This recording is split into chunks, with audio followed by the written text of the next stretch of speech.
If you've been following DeFi recently, you've probably heard the names Optimism and Velodrome thrown around. In today's video, I'm going to unpack what Optimism and Velodrome are, why they're trending right now, and how you can earn some pretty great yields on Velodrome. This is Dynamo DeFi, and if you like these sorts of topics, be sure to like this video and subscribe. And before I go any further, I want to remind you that nothing I say is financial advice. This video is for educational purposes only. With that being said, let's get into it.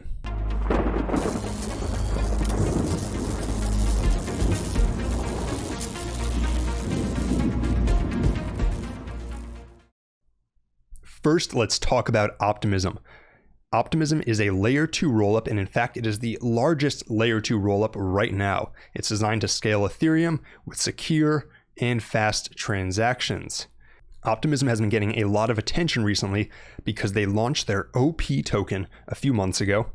And since then, they've seen their TVL grow from a few hundred million to over $1 billion now. And most of that growth has in fact come within the past 2 weeks. Optimism's growth over the past few weeks has come from a few different sources, but 2 of the main reasons are that 1, Aave, one of the largest lending platforms in all of DeFi, launched on Optimism. And 2, they launched OP incentives. So even though their token was already launched over the past few weeks, they've launched an incentives program where users receive OP incentives for doing various tasks within the Optimism DeFi ecosystem.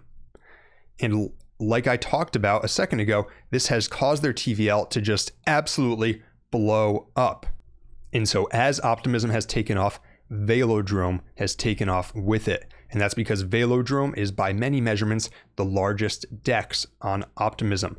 And like we've seen in the past, when a chain takes off, the largest DEX on that chain is often one of the major beneficiaries of that. And if you think about it, it makes sense because as people go to the chain, they need to swap for tokens.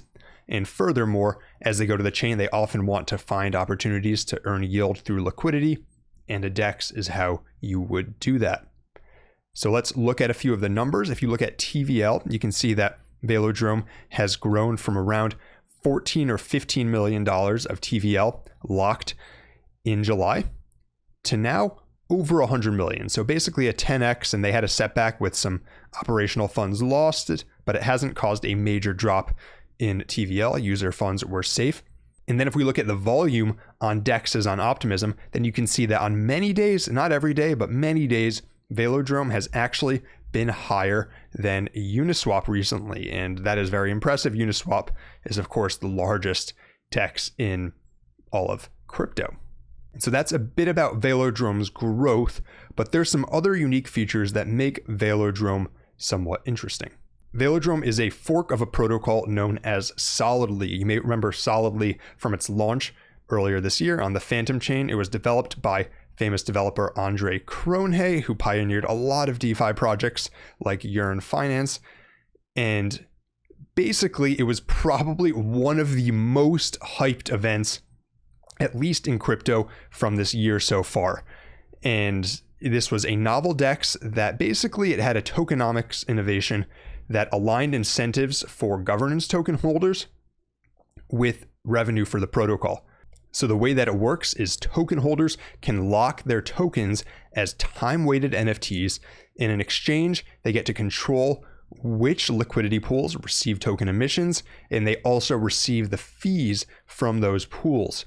So the net result is that they're incentivized to vote for pools that will earn more revenue for the protocol. And then people who are providing liquidity receive the token emissions. So it was a huge thing at the time, and you can see that the TVL on Solidly within the first 3 days grew to over $2 billion. I mean, it was just insane. I remember being in Solidly at the time, and basically what happened was it did not work. As you can see, the TVL quickly dropped down to a few hundred million, and then today it's only around 4 million. And so what happened? Well, a lot of things happened, but it came down mainly to a few things.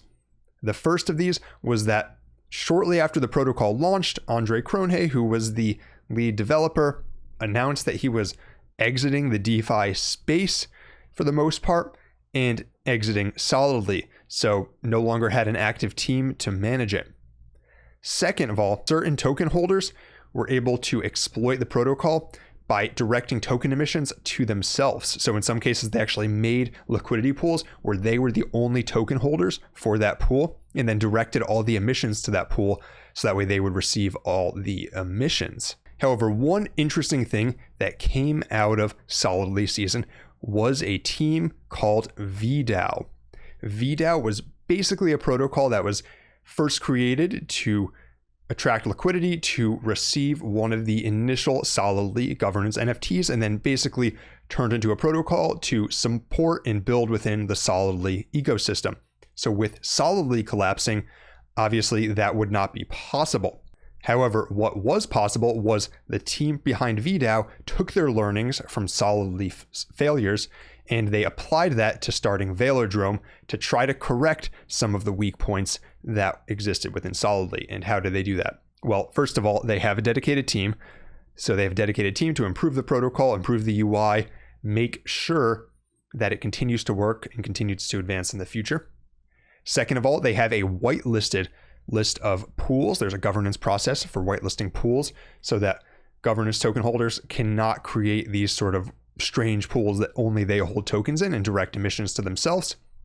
Third, their tokens are more weighted towards the community. So a higher percentage of tokens go to the community. Additionally, they have a longer tail on token emissions. And you might say, well, that's more inflation. Isn't that a bad thing? But one of the problems with Solidly was that the emissions were so high up front compared to what they were later that people who didn't lock them initially had much less incentive to get rewards, because basically the early Solidly tokens were so much more valuable than later tokens that it quickly reduced the incentive to provide liquidity. And so they made some other changes as well, but that's just high level some of the major changes that Velodrome made to prevent their protocol from suffering the same fate as Solidly. And this isn't necessarily an endorsement of them.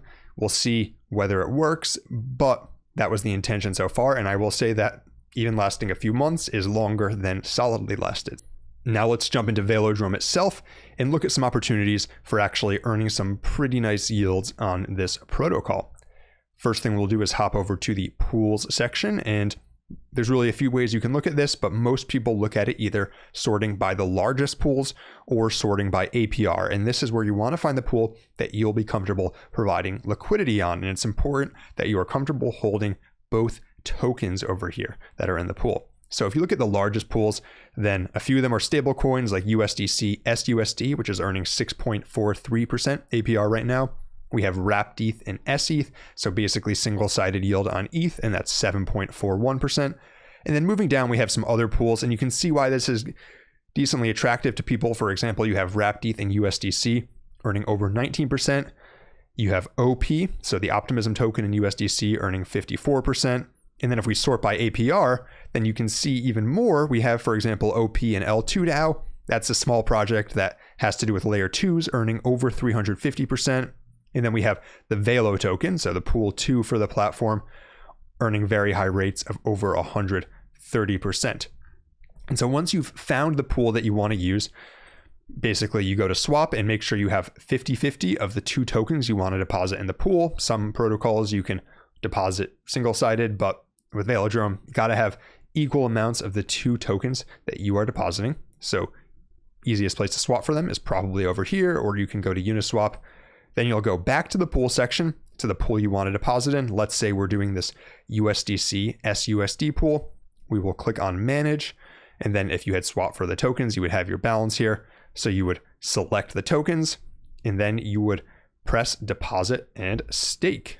Once you've done that, you can hop over to the rewards section here, and you'll see all the pools that you're in. So if you're in multiple, you'll see them all here.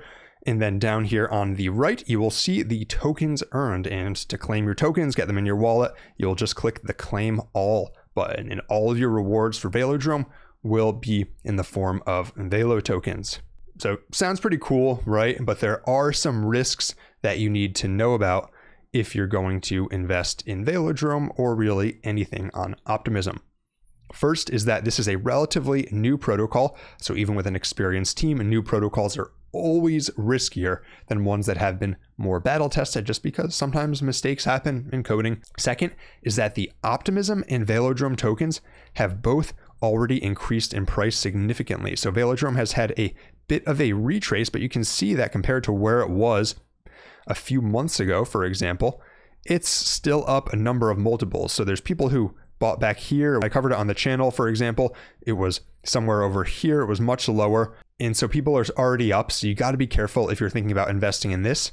Granted, there's opportunities to earn yield that don't require you to actually own the Velo token itself. But if you're thinking about investing in the token, that's something to consider. And a similarly dramatic rise has played out for the OP token. So keep that in mind if you're thinking about investing.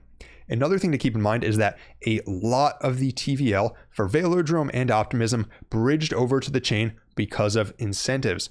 First being the OP incentives, which brought a lot of people to the chain, and second being the Velo incentives. So people brought liquidity to the platform, they brought volume to the platform because the liquidity rewards from Velo increasing in price were so high. So what happens when these liquidity rewards reduce over time?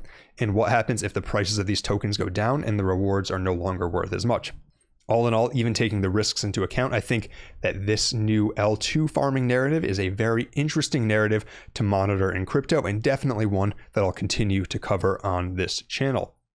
If you found this video helpful, be sure to like it and subscribe to the channel so that you can see more videos like it. Let me know down in the comments if there's any other protocols or chains that you want me to cover.